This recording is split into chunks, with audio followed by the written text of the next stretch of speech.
წმინდა მიქაელ მთავარანგელოზის სახელობის ტაძრის წინამძღვრის დეკანოზ ალექსანდრე გალდავას განცხადებით, უნდა გაძლიერდეს პროპაგანდა იმისა, რომ ნარკოტიკი საშინელებაა. სასულიერო პირმა ნარკოპოლიტიკის გამკაცრებაზე, ქვეყანაში არსებულ მდგომარეობასა და პრობლემების მოგვარების გზებზე დღეს მედია ჰოლდინგ კვირას პრესკლუბში გამართულ პრესკონფერენციაზე ისაუბრა. მდგომარეობა არის საშინელი. ვიცი თუ ვინმე შეხება აქვს რამე ამასთან, მაგრამ ყველას გაქვთ ალბათ შეხება, ვინაიდან ამ საზოგადოების წევრები ხართ, ყავთ შვილები, მეუღლე, მეგობრები და ხედავთ როგორ არის მოდებული ეგრეთ წოდებული მსუბუქი ნარკოტიკები, რასაც თქვა ჰაშიში ქვია და დანარჩენი საკლუბო ნარკოტიკებიც მათ შორის, ხო? სახელმწიფოს ინიციატივის თაობაზე ვიტყვი იმას, რომ მე პირადად ვფიქრობ, რომ გამკაცრება თუ შერბილება უნდა მოხდეს ძალიან კარგი გააზრებული პოლიტიკის შემდეგ, უბრალოდ გააზრებული ნაბიჯების შემდეგ.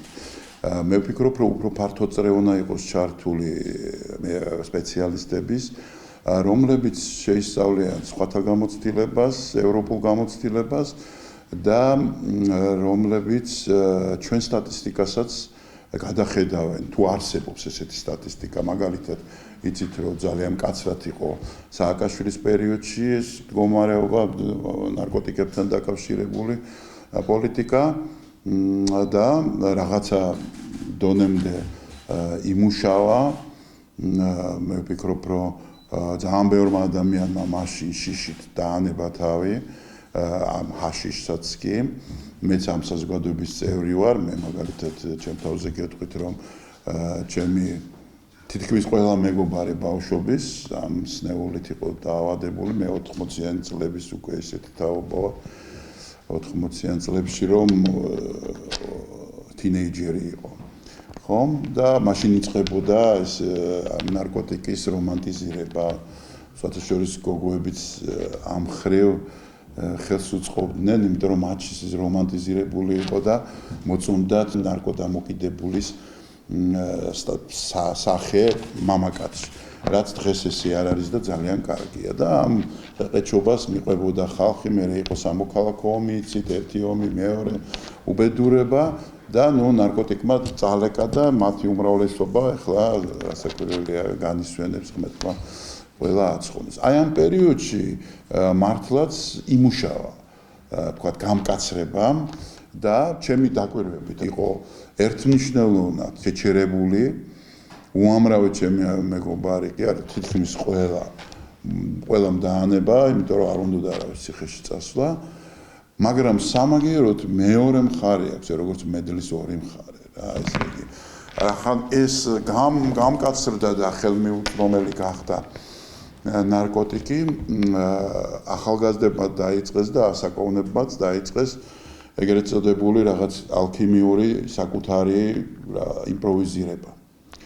და ამან გამოიწვია საშინელი შედეგი.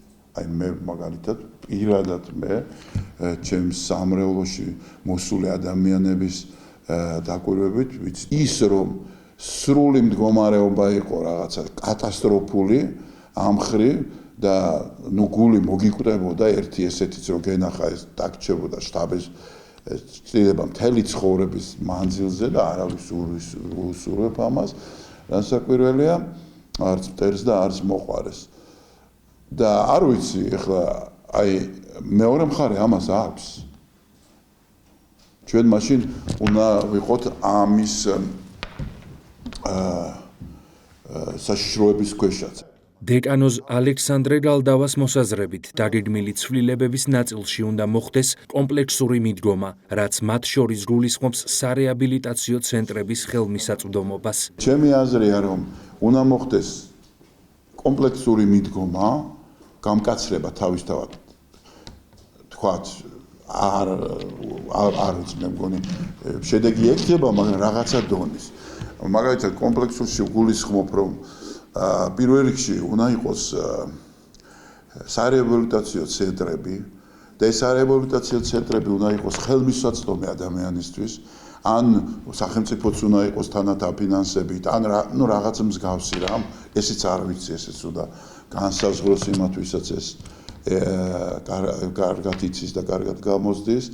ასევე უნდა იყოს ნარკოლოგიურები. მე მაგალითად ადამიანებს რო უშვებ, მიმყავს, ჩემი ხელით მიმყავს არაერთი ადამიანი და სულ არის გადაჭედილი და გადავსებული. ვიცნობ ამ ცენტრების ხელმძღვანელებსაც და სულ სავსეა. წარმოიდგინე, ადგილი არაა იმისთვის, რომ დეტოქსიკაცია მოხდეს ადამიანი და არ მოკვდეს. აქ თანხაზე აღარ ალაპარაკი რა. 4 ღირს რაღაც 300 ლარი იქაც დაწოლა. და ეს რთული რამეა, დიდი პროცესია. შემდეგ ვთქვათ, ამას რო თავი დავანებოთ მეორე მხარე, ეს არის პროპაგანდა ჯამთალი ცხოვრების წესის.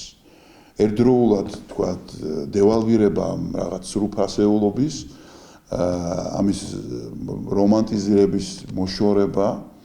სხვათა შორის ვხედავთ ჩვენ, რომ ამ ხრივ ცუდი მდგომარეობაა, ვინაიდან პირიქით პროპაგანდისტები არსებობენ ეგრეთ წოდებული სუბურქი ნარკოტიკების. მე ჩემთვის მაგალითად ეს სუბურქი ნარკოტიკი არ არსებობს. სასულიერო პირის თქმით, ეგრეთ წოდებული მსუბუქი ნარკოტიკის მომხმარებელთა ასაკმა დაიწია და მას ბავშვების სკოლებში ეწევიან. შემთხვევას კი მასწავლებლები ვერ აკონტროლებენ. ასაკი დაიწია ხო ამ მსუბუქი ნარკოტიკის. სკოლებში ეწევიან ბავშვები და ვერ აკონტროლებენ ამას პედაგოგები. განსაკუთრებით საჯარო სკოლებში და კერძო სკოლებში უფრო მკაცრად არის და უყურებენ. საჯარო სკოლებში ნაკლებად არის ხომ ეს. ცნობიერების დონე უნდა აიწიოს, სკოლებში უნდა მოხდეს ამის პროპაგანდა, უნდა მოხდეს ამის შესახებ სრული ინფორმაციაზე, უნდა გააცნონ ბავშვებს, უნდა მოახდინონ მისი, რა ვიცი მე, ამის სრული განადგურება აი ამ რომანტიკული წარმოდგენების ახალგაზრდების ხო ხრიდან და უნდა ამაღლდეს ამ ხრივ ადამიანის ცნობა რა საშუალებასთან აქვს საქმე და რა შედეგებს იწვევს საშინელ შედეგებს იწვევს მომავალში. მე ვფიქრობ, რომ აქ ეკლესიის როლი ძალიან დიდია, ვინაიდან მეცნიერება რწმენა ეს უნდა მოხდეს მათი რაღაცა თანხვედრა და საერთო პრობლემის წინაშე გალაშქრება. ამ ხრივ სახელმწიფოს თქვა დაინტერესება ძალიან მნიშვნელოვანია, თუ აი ეს მასშტაბურობა ექნება ამ საქმეს და ეს თუ არის ახლა რაღაცა არ ვიცი ნარკოდილერების საწინააღმდეგო გასაგებია ისინი დასაჭერია, მაგრამ ძირითადად ჩვენ ვხედავთ, აი მაგალითად მე ვნახე ბევრი ადამიანი ყიდდა, მათ შორის ცნობილი მუსიკოსებიც და პროდიუსერებიც, ხო, გამყიდველები იყვნენ, იჯდნენ და რატო გამოუშვეს, თქვათ, ადამიანი, რომელიც ყიდდა ნარკოტიკს. 1 წელიწადში, წელიწად ნახევარში, 2 წელიწადში, თან ფაგზია დაჭერილი, კამერით არის გადაღებული და ყველაფერი უტყუარი საბუთია, ხო? ანუ ხედავთ აქაც მიკერძოებულობას, რომ ის რაღაც ცნობილი ადამიანია და მისი გამოშვება შეიძლება ვიღაცაზე გადატყდება ჯოხით. სკოლაშიც ასამაღლებელია ბავშვების ხედვა ფასეულობების. აი სისტემა რა არის კარგი, რა არის ცუდი, ბავშვებში უნდა მოხდეს ამის პოპულარიზაცია. ჩვენ მაგალითად საპატრიარქოში გვაქვს ესეთი მთელი სერია, როცა შევდივართ სკოლებში და გვაქვს წარმოდგენები, ну თეატრალური წარმოდგენა, სადაც აი ეს მაღალი ღირებულებები გამოიცემა, მაგალითად ძალიან მნიშვნელოვანი ქართველი თუ სხვა ლიტერატურული ავტორები, წერლების კლასიკური ნიმუშების თეატრალიზირება ხდება, სადაც ძალიან მნიშვნელოვანი ქართული ისტორიისთვის მნიშვნელოვანი ფიგურების ცხოვრების დეტალები ხდება გაცოცხლებული და ამ ბავშვების ინტერესი არის ძალიან დიდი. იცით რა არის? აგრძალვა არაპედაგოგიურია მაშინ, როცა არაძლევ რა არის კარგი. გესმით? და საერთოდ აგრძალვა თვითონ მოდის, როცა შენ კარგს აჩვენებ რა არის. და შეაყვარებ კარგს. ჩვენ ამ მხრივ აი ეს კეთილი, სიკეთე რა არის ადამიანისთვის, ხო? ის უნდა დავანახოთ ახალგაზრდებს.